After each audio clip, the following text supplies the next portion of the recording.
I've been lying to myself for 43 years, and the person I hurt most was the one I was trying to protect.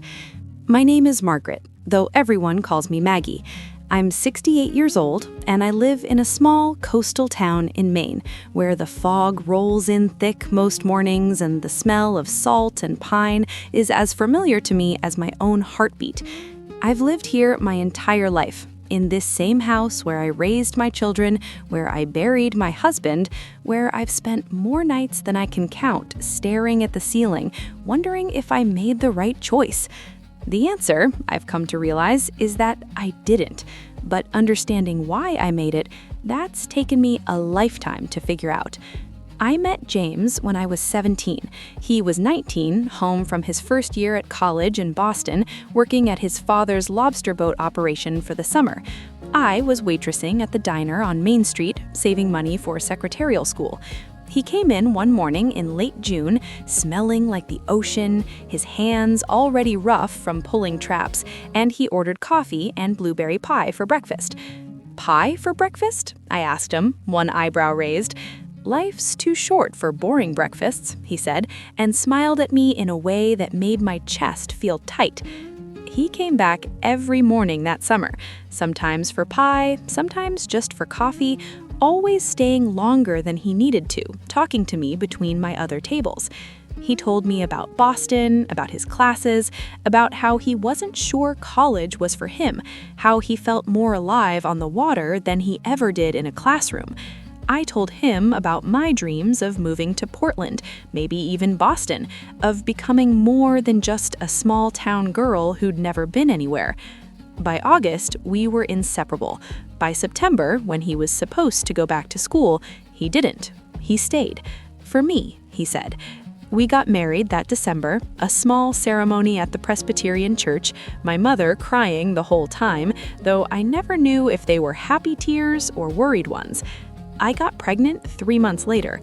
Looking back now, I can see how young we were, how unprepared. But at the time, it felt like the natural progression of things. You met someone, you fell in love, you got married, you had babies. That's what people did. That's what was expected. And James was happy about it, genuinely excited to be a father. He took over more responsibilities with his father's business, working longer hours, coming home exhausted, but always with a smile for me, always with his hand on my growing belly. Our daughter Sarah was born in November, during one of those early storms that come off the Atlantic and shake the whole house. James held my hand through all of it, and when they placed Sarah in my arms, I looked at her tiny face and felt a love so fierce it frightened me. I would do anything for this child, anything. But there was something else I felt too, something I didn't have words for then and barely have words for now, a sense of doors closing, of a life I'd imagined slipping away. I was 19 years old, living in the same town I'd grown up in, married to a lobster man with a baby who needed me constantly. The dreams I'd had for Portland, for Boston, for becoming more than just a small town girl who'd never been anywhere, they seemed childish now, selfish even. I was a mother. I had responsibilities. James was a good husband. I need you to understand that. He was kind and faithful and worked himself to the bone to provide for us. He wasn't perfect, he could be stubborn, and he didn't always understand why I seemed restless sometimes, why I'd stare out the window at the ocean with a look he couldn't quite read. But he loved me. He loved Sarah. He was present in ways a lot of men from his generation weren't. When Sarah was 2, I got pregnant again. Another girl. We named her Rebecca, and then 3 years after that, our son Michael. 3 children by the time I was 26. Our house was always full of noise and chaos and love, but also diapers and dishes and exhaustion that settled into my bones and never quite left. I loved my children. I need you to understand that too. I loved them with everything I had. But there were days, many days, when I'd be folding laundry or making dinner or wiping tears or breaking fights, and I'd think about the girl I used to be, the one who wanted to see the world beyond this small town. and I'd feel guilty for even thinking it. James's father died when Michael was 5. Heart attack, sudden and devastating. James took over the business fully, which meant even longer hours, even more pressure. I understood. Someone had to keep things running. Someone had to support the family. But it meant I was alone with the kids most of the time, managing everything: the house, the homework, the doctor's appointments, the grocery shopping, the parent-teacher conferences, the scraped knees and broken hearts, and teenage dramas that seemed to multiply as they got older. I loved my children. I need you to understand that too. I loved them with everything I had. But there were days, many days, when I'd be folding laundry or making dinner or wiping tears or breaking fights, and I'd think about the girl I used to be, the one who wanted to see the world beyond this small town, and I'd feel guilty for even thinking it. James's father died when Michael was 5. Heart attack, sudden and devastating. James took over the business fully, which meant even longer hours, even more pressure. I understood. Someone had to keep things running. Someone had to support the family. But it meant I was alone with the kids most of the time, managing everything: the house, the homework, the doctor's appointments, the grocery shopping, the parent-teacher conferences, the scraped knees and broken hearts, and teenage dramas that seemed to multiply as they got older. But I wasn't happy. And I didn't know how to say that out loud because it felt like a betrayal of James, of my children, of the life we built together. How do you tell your husband of 25 years that you feel like you've been living someone else's life, that you love him but also resent him, not for anything he did, but for the choice you made to stay when part of you wanted to go? Then something happened that changed everything. I was 47 years old, working part-time at the local library. I'd gotten the job after the kids were grown, needing something to fill my days. A man came in one afternoon, maybe 50 years old, looking for books about Maine history. We got to talking. His name was David. He was a writer, up from New York, renting a cottage for the summer to work on a book about coastal towns. We started having coffee together. Just friendly conversation at first, talking about books and writing and life. He was different from James, intellectual, well-traveled, curious about ideas in ways that James never was. James was practical, grounded in the physical world of boats and traps and tides. David lived in his mind, in words and stories and possibilities. I fell in love with him. Or maybe I fell in love with the version of myself I got to be around him, the woman who had opinions about literature and politics, who could talk about places she'd never been as if she might actually go there someday, who was more than just someone's wife and someone's mother. We never crossed certain lines. I need you to know that. We never had an affair in the physical sense, but emotionally, I was unfaithful to James in every way that mattered. I gave David parts of myself I'd never given to my husband, my dreams, my regrets, my secret dissatisfactions with the life I'd chosen. The summer ended. David went back to New York. We exchanged letters for a while, careful, coded letters that could pass as friendly if anyone ever read them, but that we both knew meant something more. And then one day, he wrote and asked me to come visit him. Just for a weekend, he said, just to see the city, to experience something different. I told James I was going to visit an old friend from high school who'd moved to New York. He believed me without question because I'd never given him reason not to. I packed a small bag and took the bus down, my heart pounding the entire way, feeling simultaneously more alive and more guilty than I'd ever felt in my life. That weekend was everything I'd imagined and nothing like I expected. David showed me the city, museums and restaurants, and neighborhoods full of people living lives completely different from mine. We walked through Central Park and talked for hours. We held hands like teenagers. And on the last night, in his small apartment in the village, he kissed me. I kissed him back. For a moment, for several moments, I let myself imagine a different life, a life where I'd made different choices, where I'd left Maine and pursued my dreams and become someone other than James's wife and Sarah and Rebecca and Michael's mother. And then I stopped. I pulled away. "I can't," I said. "I have a family. I have a life." "You have a life you settled for," David said, not unkindly. "There's a difference."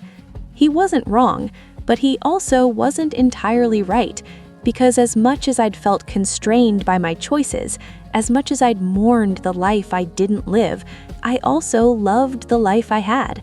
I loved my children. I loved James, even if it was a quieter, more complicated love than what I felt in that moment with David. I went home the next morning. I never told James the truth. I never told anyone. David and I stopped writing. I threw myself back into my life, my job at the library, my marriage, my role as mother and grandmother as my kids started having children of their own. I convinced myself I'd done the right thing, that I'd been noble by staying, by honoring my commitments. But the guilt at me. Not guilt over what almost happened with David. That faded with time. The real guilt was deeper, more insidious. It was the guilt of realizing that I'd been lying to myself for decades about why I stayed. I didn't stay because of some noble commitment to marriage vows, or because leaving would have destroyed James, or because my kids needed me. They were all grown by then. They would have understood eventually. James would have survived. People do. I stayed because I was afraid of being alone, afraid of discovering that the dreams I'd been clinging to all those years were just fantasies, that I wouldn't actually be brave enough or talented enough or special enough to make it in the world beyond this small town. It was easier to stay and tell myself I was sacrificing for others than to leave and risk finding out I was ordinary. And in staying for the wrong reasons, in staying out of fear rather than love, I poisoned something in myself. I became bitter in small ways I didn't fully recognize. I was short with James, sometimes over nothing. I was distant with my children, unable to fully celebrate their achievements because they reminded me of opportunities I'd never taken. I was there, but I wasn't fully present because part of me was always somewhere else, living a phantom life in my imagination. James died 4 years ago. Heart attack, like his father. He was 64, too young, too sudden. I held his hand in the hospital while the machines beeped and the doctors shook their heads, and I wanted to tell him everything about David, about my resentment, about the lies I'd told myself for decades. But I didn't. I just held his hand and told him I loved him, which was true, even if it was also incomplete. After he died, I fell apart in ways I didn't expect. Not just grief, though there was plenty of that, but also rage at myself, at the life I'd lived, at the choices I'd made and the ones I'd been too afraid to make. My children tried to comfort me, tried to help, but I pushed them away. How could I explain to them that I was mourning not just their father, but also the woman I might have been if I'd been braver? Sarah confronted me about 6 months after James died. She drove up from Vermont. She's a professor there now, married with 2 kids of her own, and she found me in the kitchen, staring at nothing, the way I'd been doing a lot. "Mom," she said, "what's going on? And don't tell me you're fine. You've been saying you're fine my whole life, and I've never really believed it." Something in me broke. Maybe it was the kindness in her voice. Maybe it was the fact that she'd seen through me all along. Maybe it was just time, but I told her everything about feeling trapped, about David, about the years of resentment and regret and fear that I'd never admitted to anyone, including myself. She listened without interrupting, and when I was done, when I was crying and apologizing and saying I didn't know why I was telling her all this, she said something I'll never forget. "Mom, I know." "You know what?" I asked. "I know you weren't happy. I always knew. Rebecca and Michael knew too, though we never talked about it. We could see it in you, even when you were smiling and taking care of us and doing all the things good mothers are supposed to do. We could see the part of you that wanted to be somewhere else." I felt like I'd been punched in the stomach. "I'm so sorry," I said. "I tried so hard to hide it. I didn't want you to think." "To think what? That you're human? That you had dreams that didn't include being our mother 24/7? Mom, we never needed you to be perfect. We just needed you to be honest." We talked for hours that day. She told me how she'd sometimes felt guilty as a kid, like her existence had trapped me, even though rationally she knew that wasn't how it worked. She told me how it had affected her own choices. She'd waited until she was 35 to have kids because she was terrified of losing herself the way she'd watched me lose myself. "But here's the thing, Mom," she said. "I don't think you lost yourself. I think you hid yourself. And there's a difference. One is something that happens to you, the other is a choice you make." She was right. God, she was so right. I'd spent 40 years blaming my circumstances, blaming my responsibilities, blaming James and the kids and this small town for the fact that I never became who I wanted to be. But the truth was simpler and harder. I'd been too afraid to try, and rather than admit that fear, I'd turned it into a story about sacrifice and duty and putting others first. That conversation with Sarah changed something in me. Not immediately, real change never is immediate, but slowly over the months that followed, I started to wake up to my own life. I started to ask myself what I actually wanted, not what I thought I should want or what would make me look good or noble, but what would make me feel alive. I quit my job at the library. I started taking writing classes online, something I'd always been interested in but never pursued. I wrote about this town, about the ocean, about being a woman who'd spent her whole life in one place but had traveled extensively in her mind.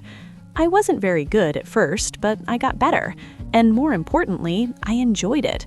I was doing something just for me, not because anyone needed me to, not because it served some higher purpose, but because it made me feel like myself. I started saying yes to things I'd always said no to. When Rebecca invited me to come stay with her in Massachusetts for a month, I went. When a women's group at church organized a trip to Montreal, I joined them. Small acts of bravery, maybe, but they felt revolutionary to me. And I started being honest with my children, not in a way that burdened them with my regrets, but in a way that let them see me as a whole person, not just as their mother. I told them about the girl I used to be, the dreams I used to have.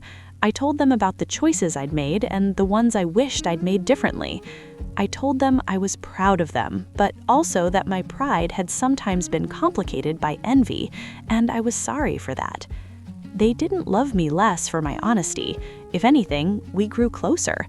Michael told me he'd always felt like he didn't really know me, like I was playing a role rather than being a person.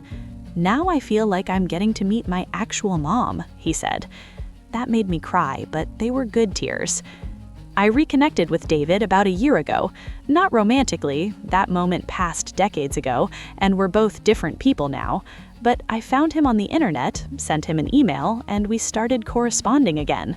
He's still writing, still in New York, divorced now with grown kids of his own, and we talk sometimes on the phone, and it's easy and comfortable and completely different from what it was all those years ago.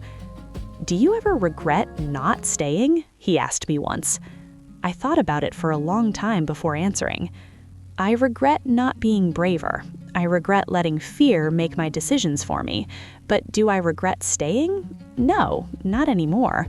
Because staying wasn't the problem. The problem was that I stayed for the wrong reasons and then spent 40 years resenting everyone else for choices I made. "That's very wise," he said. "It's very expensive wisdom," I replied. "Took me almost 7 decades to figure it out." I think about James a lot these days. I wonder what our marriage could have been if I'd been honest with him about my feelings, about my restlessness, about the parts of me I kept hidden. Maybe he would have understood. Maybe we could have found a way for me to pursue some of my dreams while still maintaining our life together. Maybe he had his own hidden parts he never shared with me.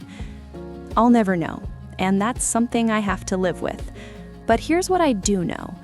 Honesty is the most loving thing you can give to the people you care about. Not brutal honesty, that's really just cruelty in disguise, but the honest vulnerability of letting people see who you really are, including the parts that aren't perfect or noble or convenient. I spent my whole life trying to be what I thought everyone needed me to be: the good wife, the good mother, the woman who sacrificed her dreams for her family. And in trying to be that perfect image, I became someone no one really knew, including myself. My children didn't need a perfect mother. They needed a real one. James didn't need a wife who pretended to be content. He needed a partner who was honest about her struggles. And I didn't need to be a martyr. I needed to be brave enough to live my actual life instead of a sanitized version of it. I'm 68 years old now. I live alone in this house where I raised my children, where the fog still rolls in thick most mornings, and the smell of salt and pine is still as familiar as my own heartbeat. But I'm not the same woman I was even 5 years ago. I'm not the same woman I was for most of my life. I write every day now. I've had a few pieces published in small literary magazines, nothing earth-shattering, but they're mine. I travel when I can.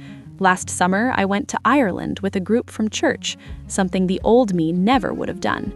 This spring, I'm planning a trip to New Mexico, just me and my notebook. Sarah comes to visit with her kids, and sometimes we sit on the porch and watch the ocean, and she asks me about my writing or my travels. Rebecca calls from Massachusetts and tells me about her art shows, and I can hear in her voice that she's happy I finally found something that makes me light up, the way her painting lights her up. Michael stops by to fix things around the house, and we talk about his work, his life, and sometimes about his dad. And I can be honest about my love for James, while also being honest about our struggles. I'm building something new with my children, not a relationship based on the roles we're supposed to play, but one based on who we actually are. It's messier and more complicated, and infinitely more real than what we had before. And I'm building something new with myself, not trying to become the person I might have been at 25, but discovering who I am at 68. Turns out, she's someone I actually like. She's flawed, and she's made mistakes, and she's wasted too much time being afraid. But she's also brave in ways she never was before. She's honest, she's present, she's alive. If I could go back and talk to that 17-year-old girl working at the diner, the one who was about to fall in love with James and make all the choices that would define the next 50 years of her life, I don't know what I'd tell her. Part of me wants to say, run, see the world, don't let fear keep you small. But another part of me knows that everything I've learned, I learned by living the life I lived. My children exist because I made the choices I made. The wisdom I have now came from the mistakes I made then. Maybe what I'd tell her is this: whatever you choose, choose it honestly. Don't lie to yourself about why you're making the choices you're making. Don't blame other people for decisions you made. Don't hide who you are because you're afraid of being seen. Don't wait until you're 68 to start being brave. But also, it's never too late. Even at 68, even after a lifetime of hiding and lying and being afraid, you can still choose to be honest. You can still choose to be brave. You can still discover who you actually are underneath all the roles you've been playing. The sun is setting now over the water. The sky is that particular shade of orange and purple that only happens here, in this small town I've lived in my whole life. In a few minutes, I'm going to go inside and make dinner, just for myself now, which took some getting to. After dinner, I'll work on a new essay I'm writing about motherhood and identity and all the things we don't say out loud. Tomorrow, Sarah is driving up with the grandkids. We're going to take them tide pooling, show them the starfish and crabs and all the small wonders hiding in the rocks. And maybe, while we're there, I'll tell them about the girl I used to be, the one who collected shells and dreamed of faraway places, the one who's still here, still dreaming, finally brave enough to be seen. I've been lying to myself for 43 years, but I'm done lying now, and it turns out the truth, messy and complicated and imperfect as it is, feels a whole lot better than the story I was telling. Old spruce wood, thumb on the bass, quiet patter, piano like a lantern in the dusk, breathing in the dust of the room. Ancient past, stone worn thin by names forgotten, boot prints, bare feet, every burden. I take my place among them, where wisdom meets the journey, not in books stacked to the ceiling, but in calloused hands and tired shoulders, sharing bread at the